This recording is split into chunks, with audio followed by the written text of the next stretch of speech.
ध्यानमूलं गुरुर्मूर्ति पूजमूलं गुरुपदं मन्त्रमूलं गुरुर्वाक्यं मोक्षमूलं गुरुकृपा अखण्डमण्डलाकारं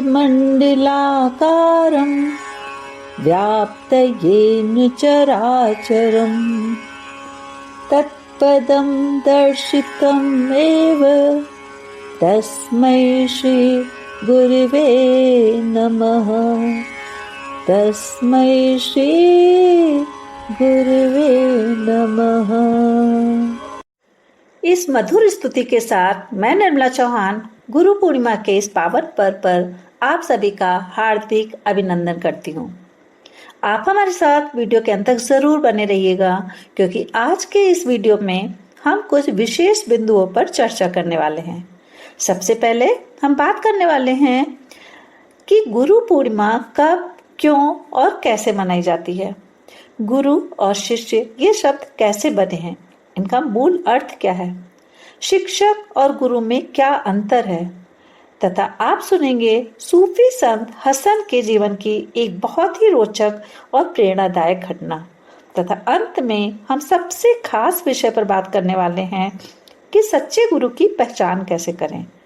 तो आइए वीडियो की शुरुआत करते हैं। गुरु पूर्णिमा एक बहुत ही महत्वपूर्ण और पावन पर्व है। यह आषाढ़ मास की पूर्णिमा को मनाया जाता है।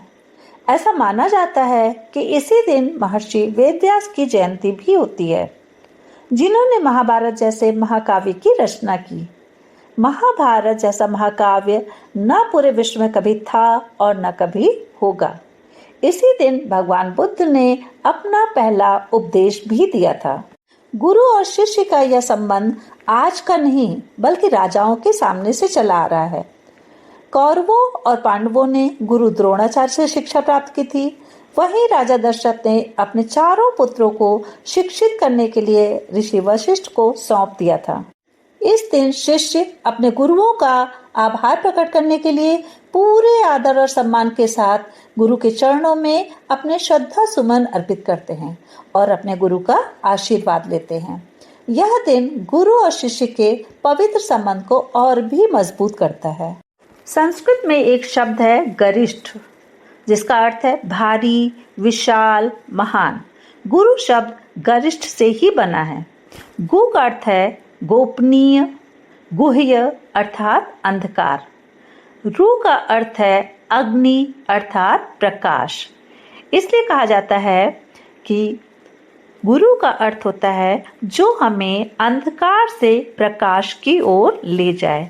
संस्कृत में भी कहा गया है तमसो मा ज्योतिर्गमय।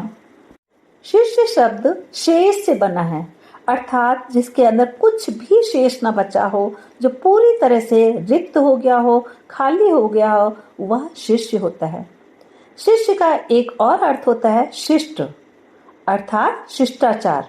गुरु और शिष्य के बीच में शिष्टाचार की एक बहुत मजबूत रेखा होती है। जिस दिन यह रेखा टूट जाती है, उस दिन न गुरु गुरु रह जाता है और न शिष्य शिष्य। दोस्तों, हम में से अधिकतर लोगों को लगता है शिक्षक और गुरु एक ही है, जबकि शिक्षक और गुरु में जमीन और आसमान का अंतर है। शिक्षक हमें पाठशाला और विद्यालय में औपचारिक शिक्षा प्रदान करता है। शिक्षक से हम जो भी सीखते हैं उसके बदले में हम कुछ दे देते हैं, लेकिन गुरु से जो हम सीखते हैं उसके बदले में कुछ भी नहीं दिया जा सकता। कोई उपाय देने का है ही नहीं, क्योंकि जो गुरु देता है उसका कोई मूल्य नहीं। उसे चुकाने का, उसे वापस करने का कोई उपाय नहीं है। जो शिक्षक देता है वह जानकारियां, सूचनाएं, जो गुरु देता है वह अनुभव। जो शिक्षक आपको नीति शास्त्र पढ़ाता है, नैतिक अनैतिक क्या है, शुभ अशुभ क्या है, उचित अनुचित क्या है, जरूरी नहीं कि वह स्वयं भी उसका पालन करता हो, लेकिन जो गुरु बताता है वह उसके अपने जीवन का अनुभव होता है। आइए अब हम सब एक बहुत ही रोचक और प्रेरणादायक कहानी सुनते हैं, जो कि एक सच्ची घटना पर आधारित है। एक बहुत ही प्रसिद्ध हसन नाम के सूफी संत थे। अपने जीवन के अंतिम क्षणों में जब वह मृत शैया पर थे तो उनके शिष्यों ने उनसे पूछा, आपका ज्ञान भंडार तो बहुत श्रेष्ठ था, तो बताइए आपके गुरु कौन थे? हसन बोले, एक गुरु हो तो बताऊं, मेरे तो कई गुरु थे, लेकिन मेरा पहला गुरु एक चोर था। शिष्यों के अनुरोध पर उन्होंने अपने जीवन की ये घटना बतानी प्रारंभ की। एक बार मैं कहीं गया था। रात हो जाने के कारण मैंने एक गांव में ठहरने का निश्चय किया, लेकिन सभी पाठशाला, सराय और मंदिर बंद हो गए थे। मैंने पास से गुजरते हुए एक व्यक्ति से कहा, क्या आप मुझे एक रात रुकने के लिए अपने घर में शरण दे सकते हैं? व्यक्ति हाथ जोड़कर बोला, आपका बहुत बहुत स्वागत है, लेकिन मैं आपको एक बात पहले ही बता देना चाहता हूँ कि मैं एक चोर हूँ। उसकी इस सत्यता पर मैं मोहित हो गया। सत्यता में ऐसा आकर्षण होता है जो आपको बांध लेता है। मैंने कहा, भाई आप अपनी रोजी रोटी कैसे कमाते हैं, मुझे इससे कोई लेना देना नहीं है। आपने बता दिया तो मैं आपको वचन देता हूँ कि ये बात मैं अपने तक ही रखूंगा, किसी को नहीं बताऊंगा। मैं उसके घर में ठहर गया। वह चोर बहुत बड़ा ज्ञानी था। उसके मन में अपने कार्य के प्रति कोई दुविधा नहीं थी। नैतिक, अनैतिक, उचित, अनुचित का कोई चक्कर नहीं था। अच्छे बुरे की कोई दुविधा नहीं थी। उसका ध्येय बिल्कुल स्पष्ट था। उसका एक साधारण सा सूत्र था कि दिन में सोऊंगा, रात में निकलूंगा और अपना कार्य करूंगा। ये जो संत थे उसके घर कई दिन ठहर गए। सुबह जब भी वह खाली हाथ आता तो ये पूछते, कुछ मिला नहीं? तो वह बड़े धैर्य से कहता, आज तो नहीं मिला, लेकिन कोई बात नहीं, कल देखूंगा। किसी न किसी दिन तो कोई अपना घर खुला छोड़कर जाएगा ही, या घर में ताला डालकर कहीं बाहर जाएगा। उसी दिन मेरा काम पूरा हो जाएगा। ऐसा करते करते एक दिन उसे बहुत बढ़िया घर मिल जाता है। वह बहुत सारा लूट का सामान लेकर घर आता है। हसन वहां से चले जाते हैं। बोलते हैं, उस चोर से मैंने ये सीखा, वो भी एक संपत्ति चुराने के चक्कर में था और मैं भी एक संपत्ति चुराने के चक्कर में हूँ। वह भी जगह जगह भटक रहा है और मैं भी जगह जगह भटक रहा हूँ। जब उस चोर ने अपना धर्म नहीं छोड़ा तो मैं क्यों छोड़ूं? उसको इतना विश्वास था, इतनी आस्था थी कि एक ना एक दिन तो मुझे कोई घर चोरी के लिए मिल ही जाएगा। तो मुझे भी ऐसा ही विश्वास हो गया। इस प्रकार एक चोर मेरा गुरु बन गया। लोगों के सामने सबसे बड़ी दुविधा ये होती है कि कैसे पहचाने सच्चा गुरु कौन है। लेकिन मेरा मानना है कि जब आपकी भेंट वास्तविक गुरु से होगी तो कोई भी शक या शंका की गुंजाइश ही नहीं होगी। आपके सामने कोई विकल्प ही नहीं होगा। आप पूरी तरह से मौन हो जाएंगे। आपकी आंखों से अश्रु की अविरल धारा बहने लगेगी। आपके शरीर का रोम रोम रोमांचित हो उठेगा।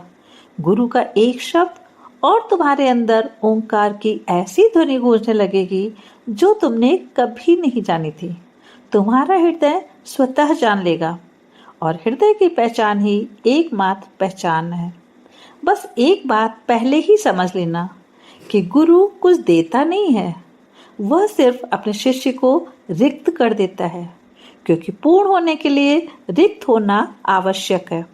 गुरु आपको अपने आप से मिलाने में मार्गदर्शन करता है। वह बताता है कि सब कुछ तुम्हारे भीतर ही है, बाहर कुछ नहीं है। शिष्य इसी विचारधारा को पकड़कर अपने जीवन में आगे बढ़ता है और अहम ब्रह्मास्मि का ज्ञान प्राप्त करता है। अंत में एक बार फिर से आप सभी को गुरु पूर्णिमा की बहुत बहुत शुभकामनाएं। और अब मैं कबीरदास जी के एक बहुत प्रसिद्ध हिंदी दोहे के साथ अपना वीडियो समाप्त करती हूँ। गुरु गोविंदो खड़े, गुरु गोविंदो खड़े, काके लागो पार, बलिहारी गुरु आपड़े, गोविंद दियो बताय कबीरा गोविंदियो बता।